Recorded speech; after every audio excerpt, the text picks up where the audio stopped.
नमो अरिहन्ताणं नमो सिद्धाणं नमो आयर्याणं नमो वज्रायाणं नमो लोये सवसाहुणम्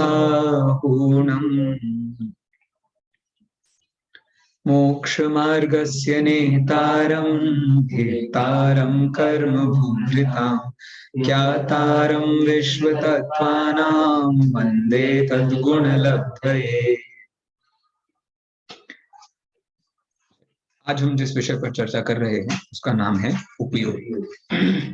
उपयोग जिनागम का एक बहुत ही महान विषय माना जाता है, और महान विषय तो छोड़ो, उपयोग तो ऐसा विषय है जो इस बात की पहचान कराता है कि हम कौन हैं, हमारा क्या अस्तित्व है, हमारी क्या पहचान है, उसे बताने वाला ये बहुत ही मार्मिक विषय है, जिसके संबंध में अभी हम चर्चा थोड़ी ही देर में करने वाले हैं। सबसे पहले ये जो तत्वार्थ सूत्र का मंगलाचरण है, उसके संबंध में मेरा पहला प्रश्न ये है कि इसमें क्या डिमांड रखी गई है। इस तत्वार्थ सूत्र के पहले मंगलाचरण में क्या डिमांड रखी गई है? बोलिए अंबर जी। डिमांड ये है कि बंदा नमस्कार कर रहे हैं लास्ट में, तो उनके लिए नमस्कार कर रहे हैं, भीतर ऐसा तो नहीं, ये डिमांड कहाँ? ये तो आपने कहा कि नमस्कार किसको करना चाहिए। डिमांड है कि भीतर ऐसा तो ही करना। नहीं, ये डिमांड नहीं नहीं नहीं, ये आप तो फिर आप तो परीक्षा पे चले गए। नहीं नहीं नहीं, वो मुद्दा नहीं है। बोलिए। हम भी शाबाश। तो यहाँ पर डिमांड इतनी सी है कि वीतरागता, सर्वज्ञता, हितोपदेशिता, ये गुण मुझे चाहिए। इसीलिए हे भगवान, ये गुण आप में हैं, इसलिए मैं आपको नमस्कार कर रहा हूं। ये सेकंड बात है। फर्स्ट बात तो इतनी सी है कि वंदे तदगुण लब्ध है। मेरी डिमांड इतनी सी है कि उन गुणों की प्राप्ति के लिए ही मैं आपको नमस्कार कर रहा हूं। बहुत बढ़िया। 3 गुण कौन कौन से हैं? बोलो भैया। 3 गुण कौन कौन से हैं? अभी बोले मैंने।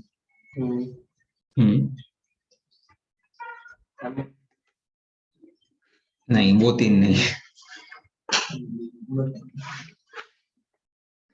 बोल भी दो।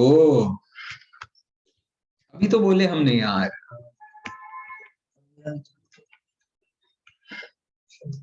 बोलो, आप बता दो। बहुत बढ़िया। वीतरागी, सर्वज्ञ और हितोपदेशी, ये जो हमारे विशेष गुण हैं उस पर हमारी बात हुई।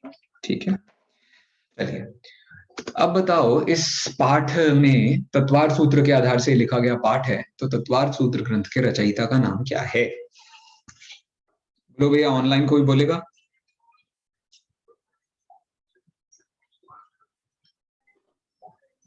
अरे कोई है कि नहीं? जी भाई, आचार्य उमा स्वामी। बहुत बढ़िया, आचार्य उमा स्वामी। श्वेतांबर मान्यता में इनका कौन सा नाम प्रचलित है? श्वेतांबर मान्यता में इनका कौन सा नाम प्रचलित है? चलो भैया, यहाँ तो कोई नहीं दे रहा है जवाब, ऑनलाइन बताओ। गृध्र पिच। नहीं, गृध्र पिच तो दोनों जगह मान्य है। नहीं। अच्छा।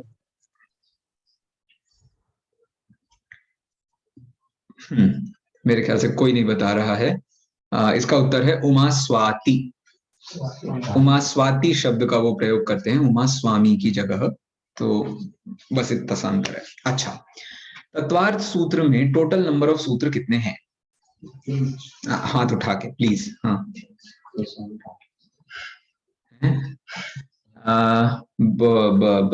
बोलिए। 300 एक कम कर लो। 397 नहीं, 57। 357, एक एक डिजिट को बढ़ा के। 3 में 1 जोड़ो तो कितना? 3 में 2 जोड़ो तो कितना? 5 में 2 जोड़ो तो 5, 3, 5, 7, है ना सरल? अच्छा, श्वेतांबर मान्यता में प्राप्त तत्वार्थ सूत्र में कितने सूत्र हैं?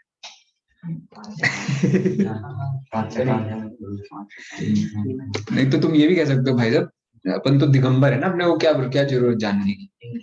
हाँ, जरूरत है जानने की, क्योंकि बाद में कंपैरिजन होगा, तुमसे 4 बातें पूछी जाएंगी तो तुम क्या जवाब दोगे भाई? अधूरे शास्त्री थोड़ी बनना है तुम्हें, तो पूरा पूरा शास्त्री बनना है ना। बोलो भैया, कोई बता रहा है? हाँ, ऑनलाइन कोई बता रहा है? 343, 343। 343 नहीं दीदी, 344 ओके। है। बहुत बढ़िया, बहुत बढ़िया। उसका एक विभाजन भी मैंने पहले की क्लास में भेजा था, इसीलिए मैं करा रहा हूँ उमा स्वामी आचार्य का रिवीजन, वरना सात तत्व वाले पार्ट में तो अपन ऑलरेडी पढ़ चुके हैं उनका स्वरूप। अच्छा, उनकी रियल लाइफ के बारे में हम क्या जानते हैं?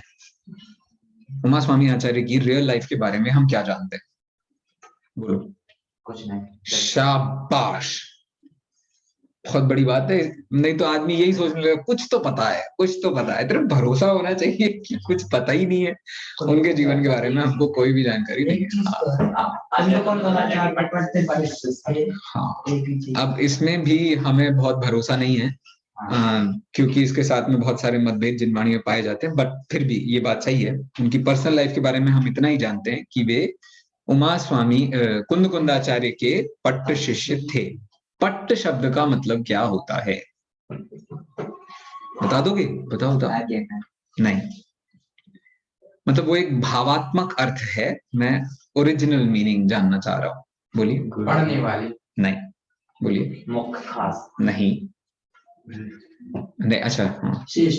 नहीं नहीं। अरे कितने सालों से ये सुन रखा है तुमने, तुम्हें पट्ट का अर्थ नहीं पता यार? ऑनलाइन कोई बताएगा मुझे प्लीज, पट्ट शब्द का मतलब क्या होता है?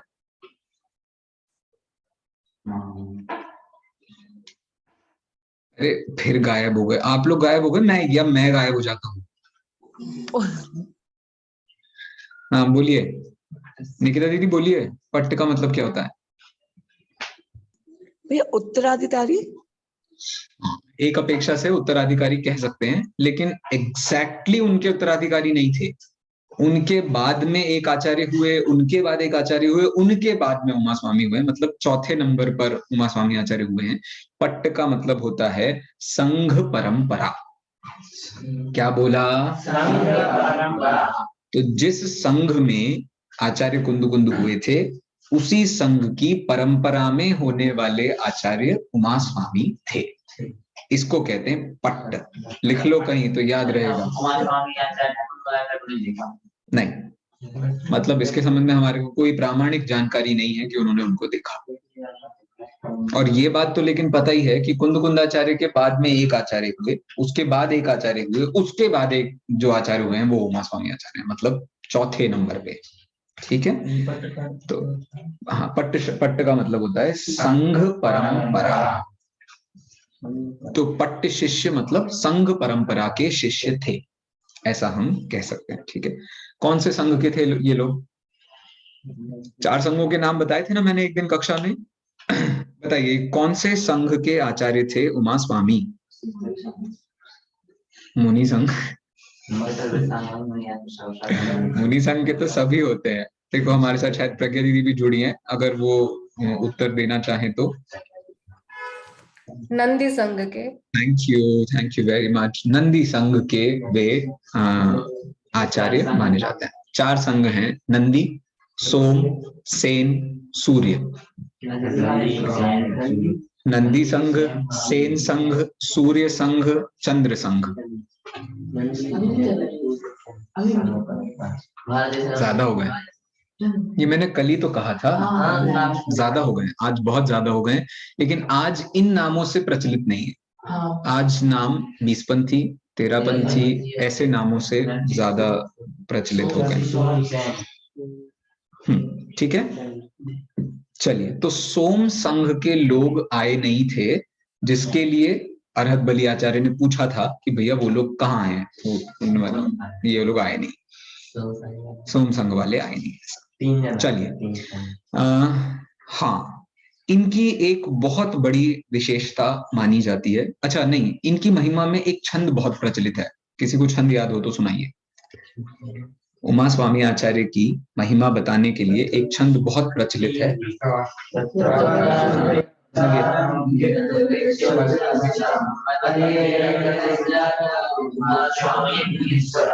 देखिए इसमें सबसे पहले क्या विशेषण दिया है उनके लिए? तत्वार्थ सूत्र नामक ग्रंथ के कर्ता है, पहला। दूसरी विशेषता क्या बताई? हाँ, गृध्र पिच्छ शब्द के द्वारा जिनका लक्षण बनाया जाता है, अर्थात जिनकी उपाधि बताई जाती है। बहुत बढ़िया। तीसरा,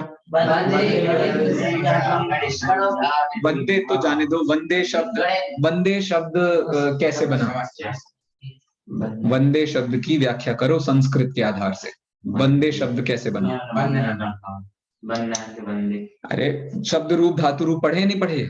मैं वो पूछ रहा हूँ। वंदे शब्द रूप है कि धातु रूप है, पहले ये बताओ। शाबाश, ये भी समझदारी की बात है। अब बताओ धातु रूप में कौन से लकार का कौन सा वो है वचन? लोट लकार में नहीं है ये, विरिंग लकार में भी नहीं है ये, लंग लकार में भी नहीं है। पढ़े तब तो का चुका, कोई बात नहीं। ये आत्मने पद के लट लकार का उत्तम पुरुष का एक वचन। अहम वंदे, मैं नमस्कार करता हूँ। ठीक, वंदे तद गुण गणींद्र संजातम। तो ये बहुत बड़ी विशेषता है। तीसरा नंबर की विशेषता क्या हो गई? गणींद्र संजातम। गणींद्र का मतलब क्या हुआ? गणों के इंद्र कौन है? कुंद कुंदाचार्य। संजातम मतलब उनके शिष्य। तो बड़े से बड़े आचार्य जितने हुए हैं उन सब में ये भी उतने ही बड़े आचार्य हैं, लेकिन उनसे उत्पन्न है, उनसे प्राप्त ज्ञान को प्राप्त करके इन्होंने अपना काम किया है। तो इस दृष्टि से गणींद्र संजातम का मतलब कुंद कुंदाचार्य के ये शिष्य थे। ठीक, अगला वंदे, मैं नमस्कार करता हूँ। वंदे का मतलब वंदना करता हूँ, बस इतना। उमा स्वामी मुनीश्वरम, उमा स्वामी मुनीश्वरम है। गण, संघ, इंद्र, आचार्य। गण के आचार्य कौन थे? तो कुंद कुंदाचार्य। संजातम मतलब उनसे पैदा हुए। अब पैदा क्या हुए हैं? ऐसे तो पैदा होने वाले नहीं, तो ऐसे पैदा हुए मतलब उनकी बुद्धि से, हाँ, उनसे पढ़े कह लो, उनकी परंपरा में हुए कह लो, उनके ही संघ के पुत्र थे ऐसा कह लो। ऐसे विशेषणों से आप समझ सकते हैं। और नहीं इतना करना है तो सीधी बात है, गण के इंद्र अर्थात अनेक आचार्यों ने जो काम किया उस कार्य को उन्होंने समझ करके अपने अंदर समा करके एक विशेष प्रकार का ग्रंथ उत्पन्न किया।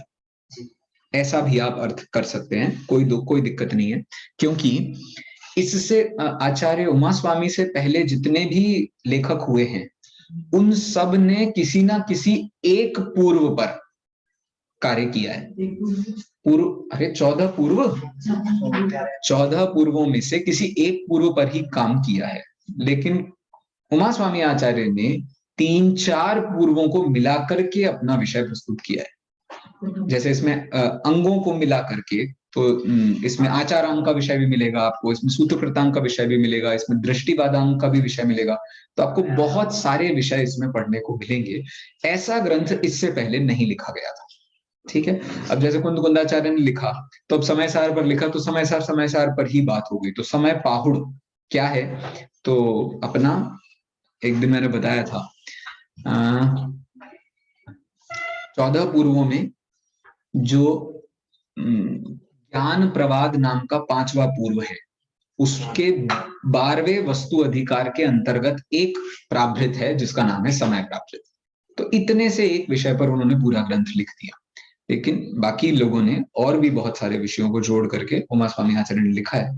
इसलिए उनकी शैली में, उनके विचार में एक अलग प्रौढ़ता है, इसीलिए वो फेमस भी ज्यादा हुए, क्योंकि एक रिसर्च ओरिएंटेड उन्होंने किताब लिखी। जैसे अब वो है ना षटखंडागम ग्रंथ में सबसे पहले अधिकार का नाम क्या है? जीवट्ठाण। पहले का नाम है जीवट्ठाण। तो अब जीवट्ठाण एक प्रकार का पूर्व का भेद है। अच्छे से बैठो, पीठ सीधी करके सब। जीवट्ठाण एक प्रकार का पूर्व है, ठीक है। अब ऐसे अगला उसका है खुद्दा बंध, क्षुद्र बंध। इसमें भी एक ही प्रकार के पूर्व के आधार से बात हुई, मतलब एक ही शैली में बात कर रहे हैं। लेकिन यहां तत्वार्थ सूत्र में बहुत सारी शैलियों में बात हुई। पहले अधिकार की शैली कैसी है? तो पहले अधिकार की शैली है, समझ लो, समझने के तरीके कितने हो सकते हैं। अधिगम के उपाय जिनको कहा जाता है, प्रमाण नैर अधिगमः, फिर आपके निर्देश स्वामित्व साधनाधिकरण स्थिति विधानता सत्संख्या क्षेत्र स्पर्शन कालांतर, ये सब क्या है? ये सब अधिगम के उपाय। कैसे हम किसी वस्तु को जाने, कैसे एक वस्तु को पहचाने। तो इस दृष्टि से अब इसकी टोन अलग थी। दूसरा अधिकार पर पहुंच जाओ तो भैया यहाँ तो दुनिया ही अलग हो गई। क्यों? क्योंकि यहाँ तो अब 5 भावों पर बात चालू हो गई। 5 भाव का विषय पीछे के विषय से कोई संबंध था उसका? मतलब वैसा डायरेक्ट कोई संबंध नहीं है, विषय बिल्कुल नया आ गया। फिर जैसे ही वो 8 मतलब 7 सूत्र खत्म होंगे तो फिर नया विषय चालू हो जाएगा। कौन सा विषय चालू हो जाएगा? जीव का स्वरूप चालू हो जाएगा। जीव का स्वरूप चालू हो जाएगा तो फिर गति, फिर इंद्रिय, फिर शरीर, अलग अलग छोटे छोटे विषय बना करके पूरा अधिकार चलेगा। तो ये चेंज उन्होंने बहुत लाया, हर अधिकार में बहुत नवीनपन उन्होंने दिया। इस कारण से इस ग्रंथ को एक रिसर्च ग्रंथ भी कहा जा सकता है। और इसमें डायरेक्ट भगवान की वाणी नहीं, जो डायरेक्ट भगवान की वाणी है उसको प्रोसेस करके हमारे सामने रखा गया। इस दृष्टि से ये जैनों का सर्वश्रेष्ठ ग्रंथ है, इसमें कोई दो राय नहीं। ठीक है, ऐसे ग्रंथ फिर इसके बाद में बनने लगे, लेकिन इससे पहले ऐसे ग्रंथ मिलना बहुत मुश्किल था। ठीक है, बाद में भी आपको ऐसे ग्रंथ बहुत कम ही मिले हैं जिनमें इतने सारे विविध विषयों पर काम हुआ हो। इसीलिए इस ग्रंथ की टीकाएं बहुत। आज तत्वार्थ सूत्र पर उपलब्ध 38 नहीं, उस दिन कितने बताए थे दीदी, किसी को याद आ रहा है क्या? 38 ही है मेरे ख्याल से। 38 टीकाएं उपलब्ध है तत्वार्थ सूत्र ग्रंथ पर। 38 मतलब एक जमाना था कि लोग ये मानते थे कि यदि तुम विद्वान हो ना तो तुमने तत्वार्थ सूत्र पर टीका लिखी है तभी तुम विद्वान हो, वरना तुम विद्वान नहीं। ऐसा जमाना था एक। हर व्यक्ति उस पर टीका लिखता था। महेंद्र कुमार जी न्यायाचार्य ने टीका लिखी, फूलचंद जी सिद्धांत शास्त्री ने टीका लिखी, आपके जगन मोहन लाल जी ने टीका लिखी, पीछे वो अपने राम जी भाई 810 पेज की मोक्ष शास्त्र नाम की टीका, वो तो आपने बहुत देखी होगी, इतनी मोटी अच्छी खासी टीका है। और पीछे चले जाओ तो फिर तो आचार्यों ने कितने सारे उन्हें लिखी ही है। तो इस दृष्टि से ये ग्रंथ बहुत बहुत महान माना जाता है। ठीक है, चलो बहुत बढ़िया। जिनवाणी के कौन से विषय पर इन्होंने सबसे ज्यादा काम किया है? उमा स्वामी आचार्य ने तत्व पर, तत्व विषय पर, तत्वार्थों पर उन्होंने सारा काम किया। ठीक है ना, तो उस दृष्टि से तत्व शब्द इंपॉर्टेंट है। कॉपी पेन कुछ लेके आया करो, तुम लोगों को एक खराब आदत पड़ गई है, बस मौ उठाओ और आ गए, और बाकी के बच्चे आ गए हैं तो आपकी जिम्मेदारी ये बनती है कि आप अपनी लेके आए। बाकियों को जाने दो जैसे जाना है, हो सकता है उनका दिमाग ज्यादा खुला हो, अपन तो पहली दूसरी बार पढ़ रहे हैं, जो भी बात है, तो एक कॉपी पेन जरूरी है, इंपॉर्टेंट है। ठीक है, गोष्ठियों में भी कहीं भी एक कॉपी पेन के बिना एक छात्र की पहचान ही नहीं है। छात्र की पहचान के 5 लक्षण बताए हैं। नहीं, वो भी है, सही बात है, वो भी एक लक्षण है, लेकिन दूसरा लक्षण भी है जिसमें ये कहते हैं कॉपी पेन मस्ट है। चलो, वो तो बहुत बड़ी बड़ी बातें हो गई, वो छोड़ दो, भूल जाओ उनको। तो आजकल वो एग्जिस्ट नहीं करती हैं। गुरुओं के प्रति विनय सम्मान वाली बातें वो तो गई, जमाना गया। अच्छा चलो,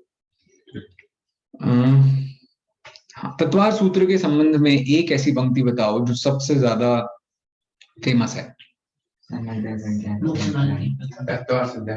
अरे मैं कह रहा हूं तत्वार्थ सूत्र के बारे में, तत्वार्थ सूत्र में लिखा नहीं है। हाँ, वेरी गुड। दोनों में वो है ना प्रचलित। क्या दीदी, फिर से बोलिए।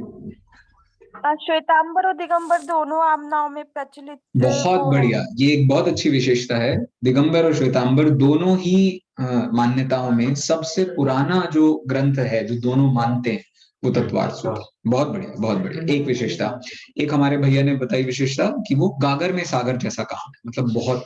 तो इसको वहां दादा ने ऐसा लिखा है, कम से कम लिखकर अधिक से अधिक प्रसिद्धि पाने वाला ये ग्रंथ है। क्या कौन? श्वेतांबर? बिल्कुल नहीं, बिल्कुल नहीं। क्यों मानने लगे? बिल्कुल नहीं। अरे तत्वार्थ सूत्र भी हम कह रहे हैं तत्वार्थ सूत्र, लेकिन उनने तो अपना तत्वार्थ सूत्र बनाया है, यही थोड़ी मानते हैं। नमोकार मंत्र तो सभी मानते हैं, वहां का उसका वहां के नमोकार मंत्र हो जाता है। तो नहीं तो अर्ध उनकी मार्गी में क्या प्रचलन है, किसने जैसे कि लिखा जय है? जिनेंद्र क्या नमोकार मंत्र से पहले अन्ना उनके मंगलाचरण में लिखा गया।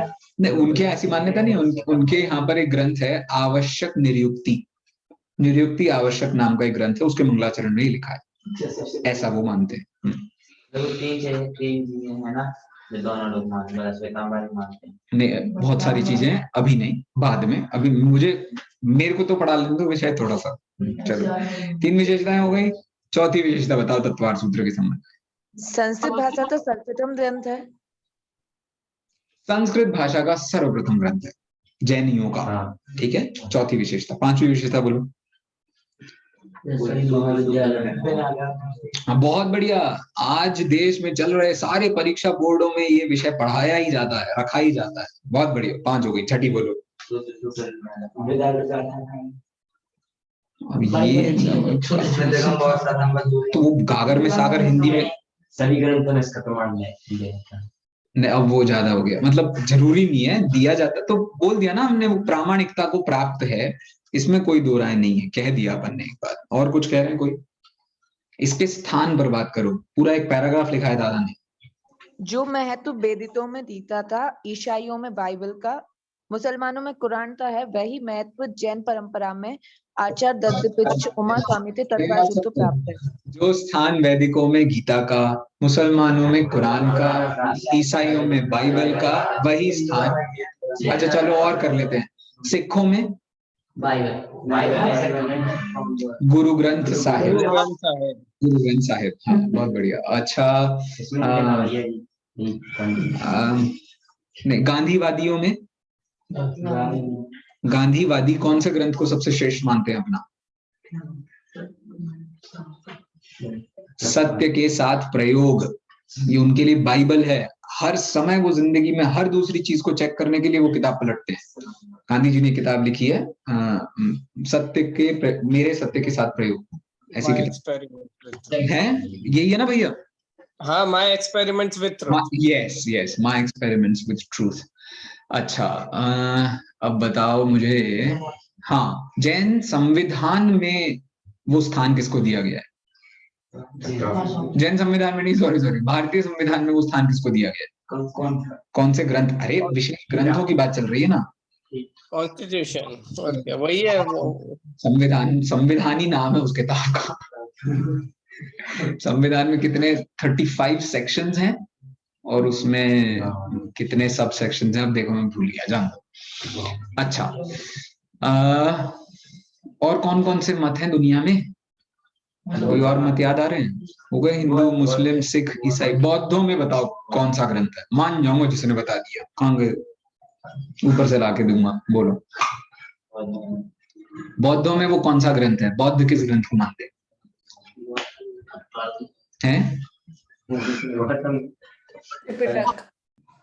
क्या बात है दीदी, बहुत बढ़िया। अब मुझे 10 रुपए आपको ऑनलाइन भेजने पड़ेंगे। बहुत बढ़िया। त्रिपिटक नाम का ग्रंथ है। हाँ, बाद में वो चतुर्पिटक भी बन गया, लेकिन त्रिपिटक नाम का ग्रंथ फेमस है उनके यहाँ। अच्छा, सांख्यों में कौन सा ग्रंथ फेमस है? सांख्य सांख्यकारिका ग्रंथ का नाम है, सांख्यकारिका। मीमांसकों में ग्रंथ कौन सा है? मीमांसा सूत्र। आप तो मीमांसा गवाह। मीमांसा सूत्र।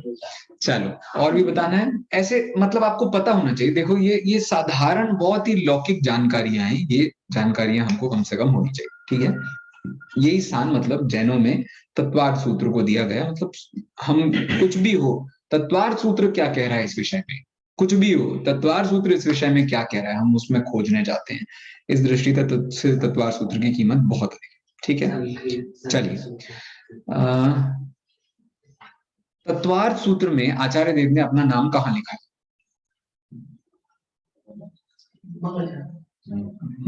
ऑनलाइन कोई बताएगा?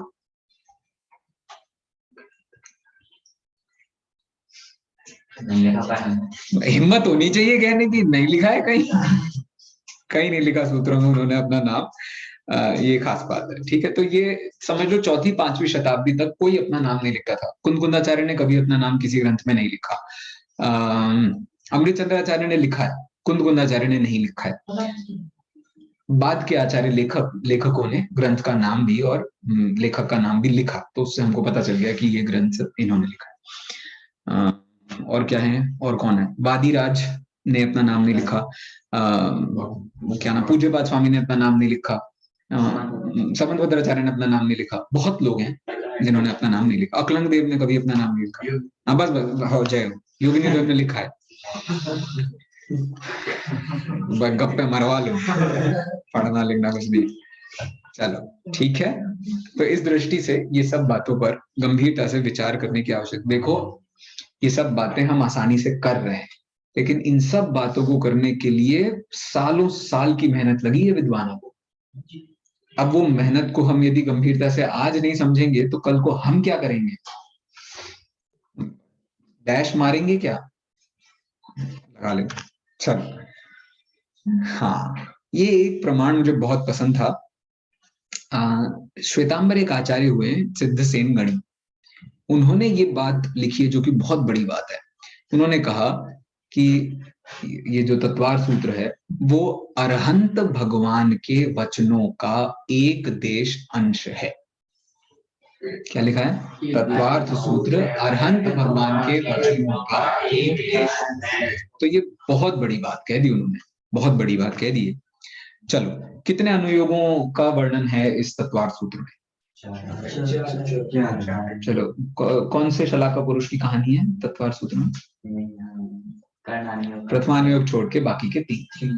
ठीक है, कुछ भी बुलवा लो, बिना सोचे बस बोल।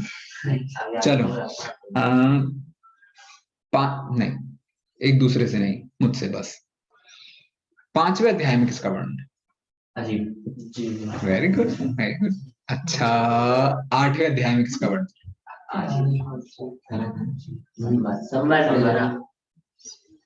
संबंध निर्जरा दोनों का कि एक का? गलत जवाब, गलत जवाब, गलत जवाब। बंध 8वें अधिकार में बंधन का विषय है। 9वें अधिकार में संबंध निर्जरा दोनों का स्वरूप बताया। अच्छा 6ठे में किसका है?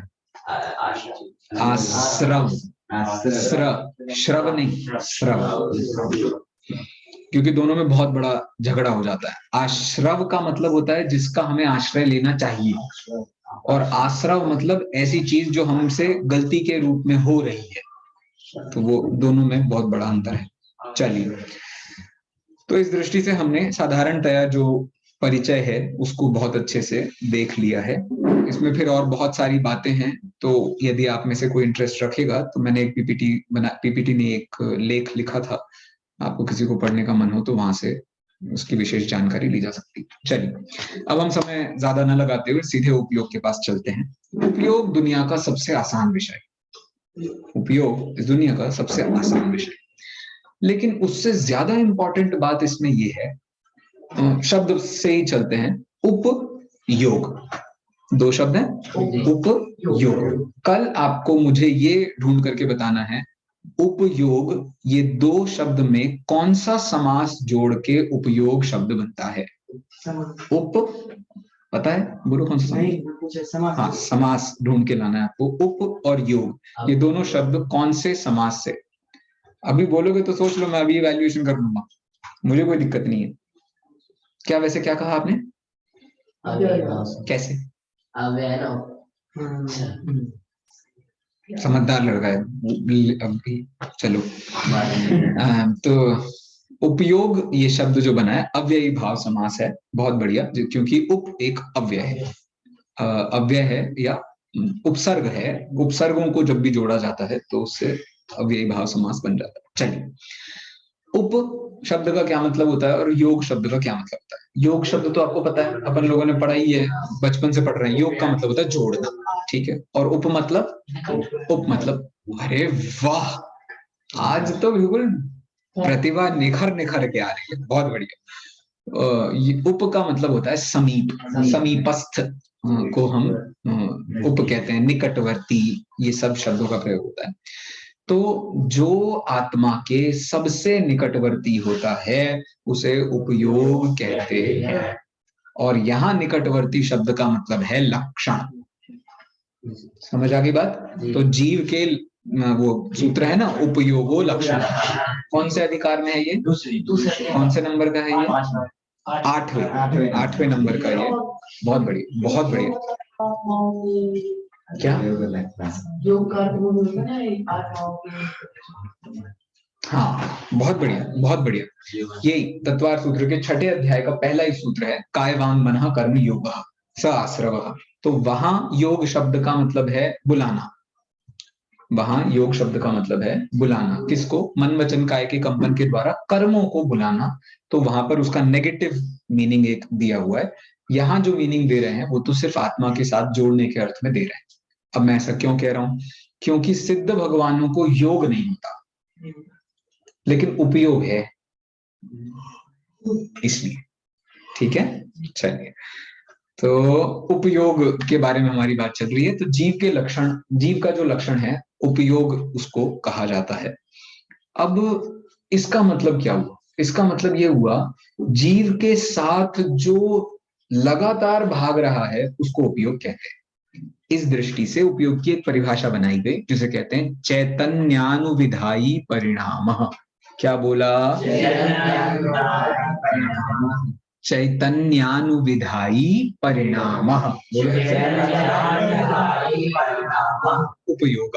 ठीक है, हाँ, उपयोग की क्या परिभाषा बनाई? चैतन्य का, अरे वैसे चैतन्य का जो अनुविधायी, अनुविधायी मतलब उसके साथ में रहने वाला सदा, उस परिणाम को हम क्या कहते हैं? उपयोग। तो चैतन्य मतलब हो गया आत्मा, और उसका जो अनुविधायी परिणाम मतलब उसके साथ रहने वाला जो परिणाम, उसको हम उपयोग कहते हैं। अब चैतन्य मतलब होता है चेतना। ठीक है, चेतना दो प्रकार की होती है। कौन कौन सी? ज्ञान चेतना, दर्शन चेतना। इसी दृष्टि से उपयोग के कितने भेद हैं? ज्ञानोपयोग और दर्शन।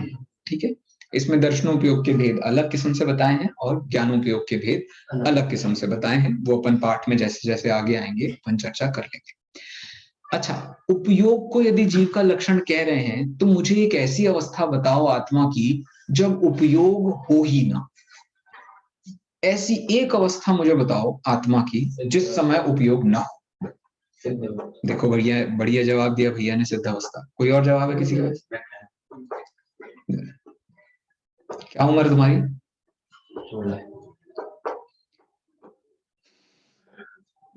इसको कहते हैं इतिहास रिपीट होना। बिल्कुल इसी उम्र में मुझसे एक अध्यापक ने यही प्रश्न पूछा था कि ऐसा एक समय बताओ कि जब आत्मा में उपयोग न रहता हो, और मैंने यही जवाब दिया था, विग्रह गति। और उन्होंने मुझे इतने मार लगाई थी उन्होंने मुझे, ये कहते हुए भैया लक्षण ही उसको कहते हैं कि जो कभी भी साथ नहीं छोड़ता। तो विग्रह गति में आत्मा का साथ कैसे छोड़ देगा उपयोग? ज्ञान दर्शन नहीं होंगे उस समय कर्म नहीं होंगे, सब कुछ होगा। ऐसे ही सिद्ध अवस्था में भी उपयोग है भाई साहब। ऐसी कोई अवस्था नहीं है आत्मा की कि जब उपयोग ना हो। और आपको और एक जानकारी दूं, ये जो उपयोग आया है ना विषय तत्वार सूत्र में, इससे जस्ट पहले वाला सूत्र किसका है? दूसरे अध्याय का 7वें नंबर का सूत्र क्या है, या उसका विषय क्या है? नहीं, उपयोग हमेशा होता है। लक्षण उसी को कहते हैं जो हमेशा साथ रहे, जीव के साथ हमेशा रहे। वो तो दूसरा ही सूत्र है। वे नवाष्टादशैक विंशति त्रिभेद यथाक्रम। गति का ये है चौथा 5वें नंबर का सूत्र। ये औदैहिक भाव का सूत्र है। औदैहिक भाव के बाद कौन सा भाव है? ये तो 10वें नंबर पे पहुंच गए बेटा, पीछे जाना है। किसी और को याद आ रहा है 7वें नंबर का सूत्र? ढूंढ के तो ऐसे तो कोई बात नहीं, फिर भी देखो 5 भावों की बात चल रही है। 5 भावों में 5वें नंबर का भाव कौन सा है? बस। तो पारिणामिक भाव के प्रकरण में उपयोग आया है। तो पारिणामिक भाव से बताओ कभी कोई आत्मा रहित होता है? नहीं। बस। तो ऐसे ही उपयोग से क्या कोई आत्मा रहित होता है? नहीं। तो इस दृष्टि से परिणाम कहो उपयोग कहो एक ही बात है। ये भी एक बहुत बड़ा रिसर्च का टॉपिक है। परिणाम और उपयोग दोनों एक होते हैं।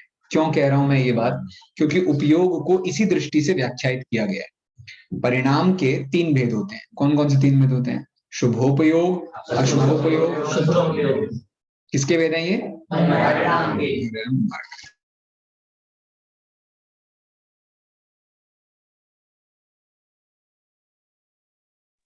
आवाज बंद हो गई है क्या प्राची दीदी? हाँ दीदी, अभी नहीं आ रही है।